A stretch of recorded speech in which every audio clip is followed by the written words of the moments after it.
Hi friends, welcome to the channel JIV and CIV Made Simple. So this is our INIFS crash course MCQ unit number 7 economic reforms. So on daily basis इस crash course में दोस्तों आपको मैं theory PDF morning में provide करता हूँ, theory उस पर वीडियो मॉर्निंग में प्रोवाइड करता हूँ और इवनिंग में हम लोग इस पे बेसिस पे MCQ डिस्कस करते हैं। आपको एक क्विज दिया जाता है अटैम्प्ट करने के लिए, उस पार्टिकुलर यूनिट से जितने भी क्वेश्चन पॉसिबल है उसको रियल टाइम में आप सॉल्व करते हैं, विद इन टाइम लिमिट आप सॉल्व करते हैं और प्रत्येक क्वेश्चन का आपको प्रॉपर एक्सप्लेनेशन मिलता है। तो फ्रेंड्स यही हमारा क्रैश कोर्स का खासियत है। आप हर एक ये INIFS का बाकी 4 सब्जेक्ट, बाकी 3 सब्जेक्ट का सभी का क्रैश कोर्स अवेलेबल है। यदि आप किसी प्रकार की जानकारी चाहते हैं इस क्रैश कोर्स से रिलेटेड तो आप मुझे इस नंबर पे व्हाट्सएप करके डिटेल जानकारी प्राप्त कर सकते हैं। And this crash course is only cost ₹200 and it will help you to cover entire syllabus in the short span of time. आप पूरे के पूरे सिलेबस को कम से कम समय में कवर कर सकते हैं। This is the essence of this particular crash course. So now let's begin our today's crash course session with the first question that we have. पहला सवाल आपके स्क्रीन पर है, पूछा जा रहा है इकोनॉमिक रिफॉर्म का प्राइमरी ऑब्जेक्टिव क्या है। ऑप्शन ए कह रहा है कि गवर्नमेंट का कंट्रोल बनाना इकोनॉमी पे, गवर्नमेंट का कंट्रोल घटाना इकोनॉमी पे, स्टेटस को मेंटेन रखना गवर्नमेंट रेगुलेशन का, to increase government intervention in the business operation. देखिए दोस्तों, इकोनॉमिक रिफॉर्म का एम यही है कि जो हमारा गवर्नमेंट का कंट्रोल है उसे घटाना, कहाँ पे, अर्थव्यवस्था में, और इनकरेज करना ज़्यादा पार्टिसिपेशन हो सके प्राइवेट सेक्टर से। कैसे अचीव होगा ये? डीरेगुलेशन के माध्यम से। देखिए मैंने आपको सब चीज़ बताया था थ्योरी लेक्चर में। डीरेगुलेशन होगा, फिर हम गवर्नमेंट के साइज को कम करेंगे, बिजनेस को अलाउ करेंगे कि वो लार्जर रोल प्ले करे। समझ में आया? तो ऑप्शन नंबर बी हमारा सही जवाब है। अगला सवाल है कि कौन सा अप्रोच जो है इकोनॉमिक रिफॉर्म में लिया जाता है ताकि हम कुछ इश्यूज को एड्रेस कर सकें जो कि एक्सेसिव रेगुलेशन के कारण हो या गवर्नमेंट इनके इन्वॉल्वमेंट के कारण हो। सिंपल सा सवाल है दोस्तों, गवर्नमेंट के इन्वॉल्वमेंट के कारण या एक्सेसिव रेगुलेशन के कारण कुछ तो इश्यूज आते हैं। अब उन इशूज़ को एड्रेस करने के लिए कौन सा अप्रोच लिया जाता है, ये सवाल है। पहला कह रहा है कि इंक्रीज गवर्नमेंट इंटरवेंशन, बी कह रहा है कि maintaining the existing level of government control, C कह रहा है कि implementing deregulation and reducing the size of government, D कह रहा है कि expanding government regulation to control more aspect. ये देखिए सिंपल सा बात है, ऑप्शन नंबर सी बिल्कुल सही होगा। अभी मैंने आपको बताया है कि इकोनॉमिक रिफॉर्म के अंदर अप्रोच क्या लिया जाता है कि आप डीरेगुलेशन करते हैं, आप सरकार की जो साइज है उसे कम करते हैं ताकि जो भी प्रॉब्लम किया जा रहा है एक्सेसिव रेगुलेशन के कारण उसको आप रोक सकें, एड्रेस कर सकें। और यही अप्रोच का एम है कि हम बिजनेस ग्रोथ को प्रमोट करें, साथ ही साथ कुछ लेवल ऑफ गवर्नमेंट रेगुलेशन को भी मेंटेन करते हुए। समझ में आया दोस्तों? चलिए आगे बढ़ते हैं। सवाल है कि कौन सा स्टेटमेंट बेस्ट डिस्क्राइब कर रहा है कि जो हमारा इकोनॉमिक रिफॉर्म का प्राइमरी ऑब्जेक्टिव जो हुआ करता था भारत में सिंस 1980s, यानी 1980 से लेकर अभी तक भारत में जो इकोनॉमिक रिफॉर्म हुआ इसका प्राइमरी ऑब्जेक्टिव क्या हुआ करता था? To increase the government control, to limit the role of the private sector, to give the private sector a large role, to maintain the status quo. देखिए सिंपल सी बात है, बार बार मैं रिपीट कर रहा हूँ कि ये जो हमारा इकोनॉमिक रिफॉर्म है, आर्थिक में जो सुधार आई है उसका मेन यही था कि प्राइवेट सेक्टर को लार्ज रोल दिया जाए। 1980 से 1980 से जो इकोनॉमिक रिफॉर्म करवाए जा रहे हैं उसका यही रोल है कि हमारा जो एक्सटेंसिव गवर्नमेंट कंट्रोल था उसे शिफ्ट होकर प्राइवेट सेक्टर के पार्टिसिपेशन को बढ़ाया जाए।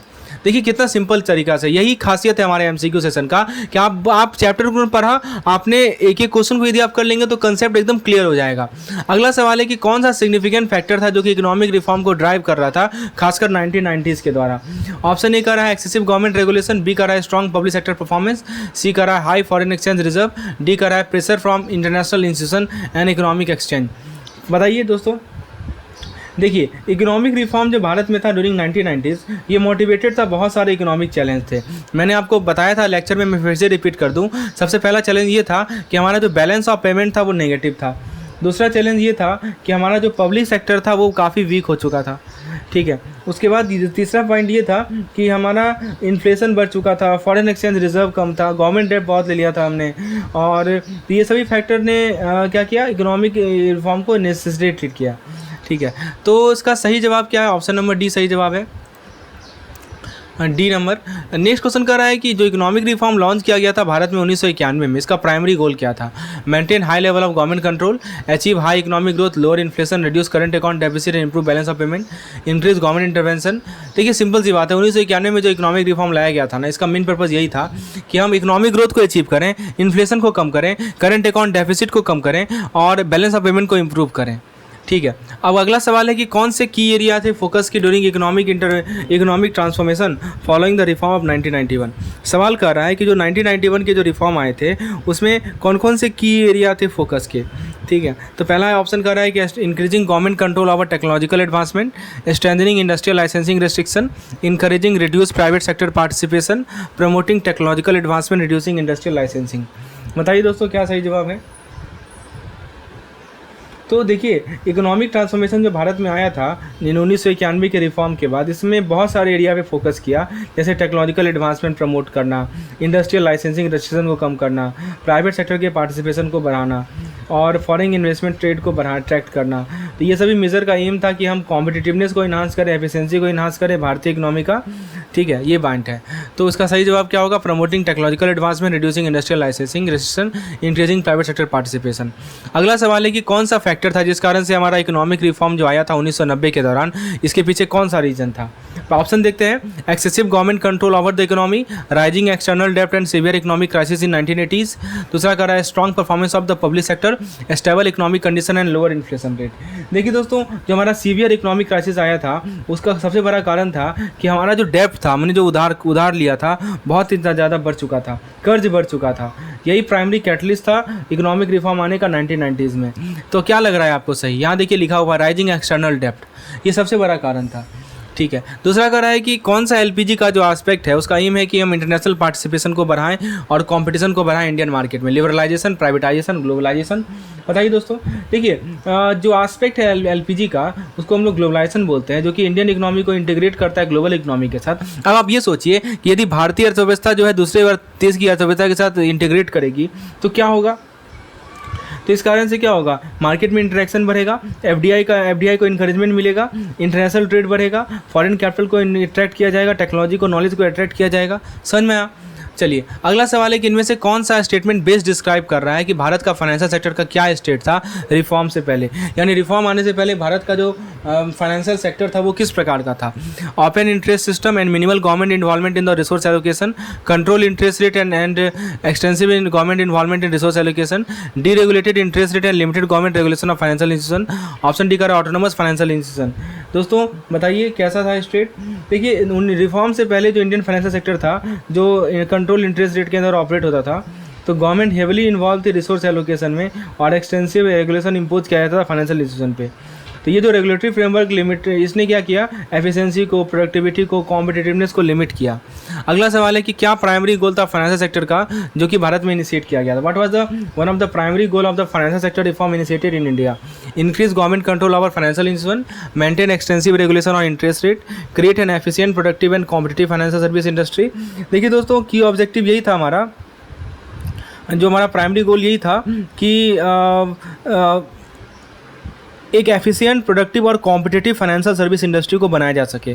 इस रिफॉर्म का एम था कि हम ऑपरेशनल फ्लेक्सिबिलिटी दें और ऑटोनॉमी दें फाइनेंशियल इंस्टीट्यूशन को।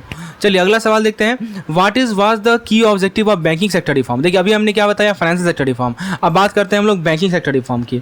तो बैंकिंग सेक्टर रिफॉर्म जो लाया गया उसका की ऑब्जेक्टिव क्या था। ऑप्शन ए कह रहा है डिक्रीज कॉम्पिटिशन, बिल्कुल गलत। Reducing the role of market force के रोल को रिड्यूस करना, ये भी गलत है। Enhancing risk management practices through prudence measure, बिल्कुल सही। देखिए दोस्तों, बैंकिंग सेक्टर रिफॉर्म का की ऑब्जेक्टिव यही था कि हम रिस्क मैनेजमेंट प्रैक्टिस को इम्प्रूव करें। तो इससे क्या होगा कि स्टेबिलिटी आएगा, हमारे बैंकिंग सेक्टर में साउंडनेस आएगा। ठीक है, हम रिस्क को इफेक्टिवली मैनेज कर सकेंगे। अगला सवाल है, इनमें से कौन सा जो है कैमल्स का, देखिए कैमल्स का फुल फॉर्म पूछा जाता है। सवाल है कि इनमें से कौन सा कैमल्स का बेनिफिट नहीं है बैंक के सुपरविजन के लिए, बेनिफिट नहीं है ये पूछा गया है। तो ऑप्शन ए कर रहा है कि early identification of bank at risk of failure, focusing resources on high risk institution, increase standardization in bank risk assessment, improve bank profitability through stricter regulation.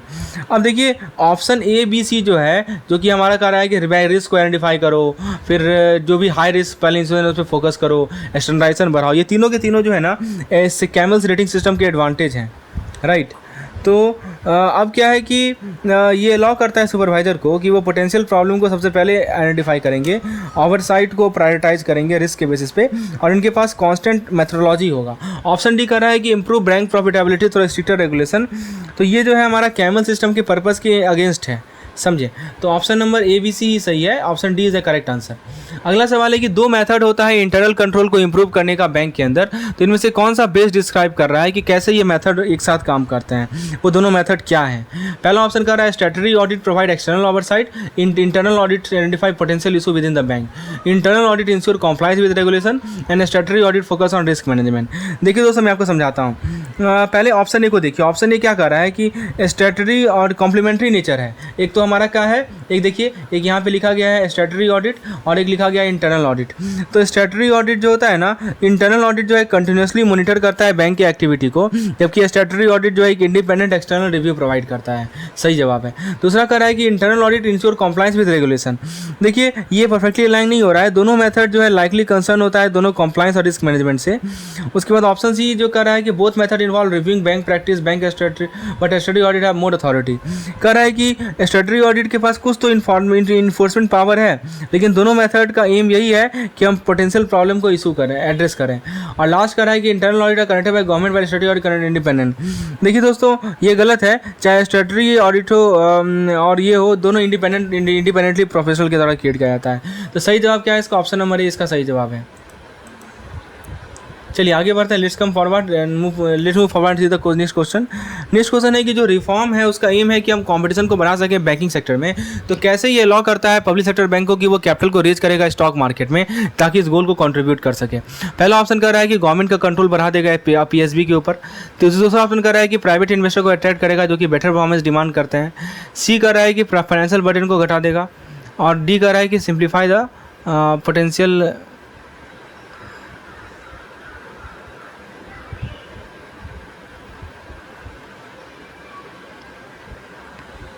तो फ्रेंड्स इसका सही जवाब है, हम लोग बैंकिंग सेक्टर की बात कर रहे हैं। देखिए ऑप्शन ए क्या कर रहा है कि ऑप्शन ए कह रहा है कि गवर्नमेंट कंट्रोल बनाना, ये तो कॉन्ट्राडिक्ट कर रहा है ना स्टेटमेंट को।